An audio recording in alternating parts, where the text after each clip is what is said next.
PR পদ্ধতি নিয়ে জনগণের স্পষ্ট কোনো ধারণা না থাকলেও তা চাপিয়ে দিয়ে নির্বাচনকে সংকটে ফেলার চেষ্টা চলছে বলে অভিযোগ করেছেন বিএনপি স্থায়ী কমিটির সদস্য নজরুল ইসলাম খান। তিনি বলেন, সব সংকট মোকাবেলা করে সুষ্ঠু নির্বাচনের দিকে এগিয়ে যাবে দেশ। নয়াপল্টন কার্যালয়ের সংবাদ সম্মেলনে 1 সেপ্টেম্বর দলের 47তম প্রতিষ্ঠা বার্ষিকী উপলক্ষে সপ্তাহব্যাপী কর্মসূচি ঘোষণা করে তিনি এসব কথা বলেন। কামরুজ্জামান রাজীবের রিপোর্ট। বাংলাদেশ জাতীয়তাবাদী দল বিএনপির 47তম প্রতিষ্ঠা বার্ষিকী উপলক্ষে কর্মসূচি নির্ধারণে দলের নয়াপল্টন কেন্দ্রীয় কার্যালয়ে যৌথ সভা শেষে সাংবাদিকদের মুখোমুখি হন প্রতিষ্ঠা বার্ষিকী উদযাপন কমিটির সভাপতি নজরুল ইসলাম খান। এ সময় নির্বাচনের সময় ঘোষণার পরও শঙ্কা কেন কাটছে না এমন প্রশ্নের জবাবে তিনি বলেন, নানাভাবে নির্বাচন নিয়ে সংকট তৈরির চেষ্টা চলছে, তা মোকাবেলা করে এগিয়ে যাবে বিএনপি। সব সময় তো কোনো না কোনো সংকট থাকেই, কোনোটা তৈরি করা হয়, কোনোটা অনিবার্যভাবে আসেই, এটা কোনো বিচিত্র ব্যাপার না।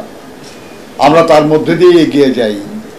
এর চেয়ে অনেক বড় সংকট আমরা অতিক্রম করেছি, কাজেই সংকট অতিক্রম করা সম্ভব হবে আর কি। আপনি গোটা নির্বাচন ব্যবস্থা বদলে দিতে যাচ্ছেন, যেভাবে সারা জীবন মানুষ ভোট দিয়েছে, প্রতিনিধি নির্বাচন করেছে, আপনি সেটা বদলে দিতে চাচ্ছেন। সংবাদ সম্মেলনে পিআর পদ্ধতির সমস্যা তুলে ধরে তিনি বলেন, জনগণকে স্বচ্ছভাবে পিআর পদ্ধতি সম্পর্কে না জানিয়েই তা তাদের উপর চাপিয়ে দেওয়ার চেষ্টা চলছে।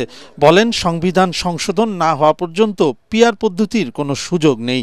জনগণের উপর আমরা চাপিয়ে দিতে চাচ্ছি একটা নতুন পদ্ধতি, যে সম্পর্কে তাদের কোনো ধারণা দেওয়া হচ্ছে না। আপনার এই এলাকায় নির্দিষ্ট কোনো এমপি থাকবে না, আপনি কোনো প্রার্থীকে ভোট দেবেন না, এই কথাগুলো আপনি বলছেন তাদেরকে, বলে তাদের মতামত চাইছে যে তারা এটাতে রাজি কি রাজি না।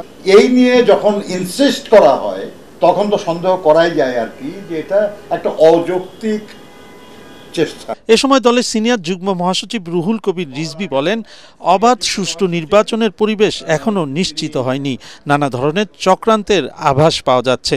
গণতন্ত্র প্রতিষ্ঠায় আরো বিপদ সংকুল পথ অতিক্রম করতে নেতাকর্মীদের প্রস্তুত থাকার আহ্বান জানান রিজভী। গণতন্ত্রকে পুনরুদ্ধারের জন্য আরো আমাদেরকে হয়তো বিপদ সংকুল পথ অতিক্রম করতে হবে। কামরুজ্জামান রাজীব, এটিএন বাংলা, ঢাকা।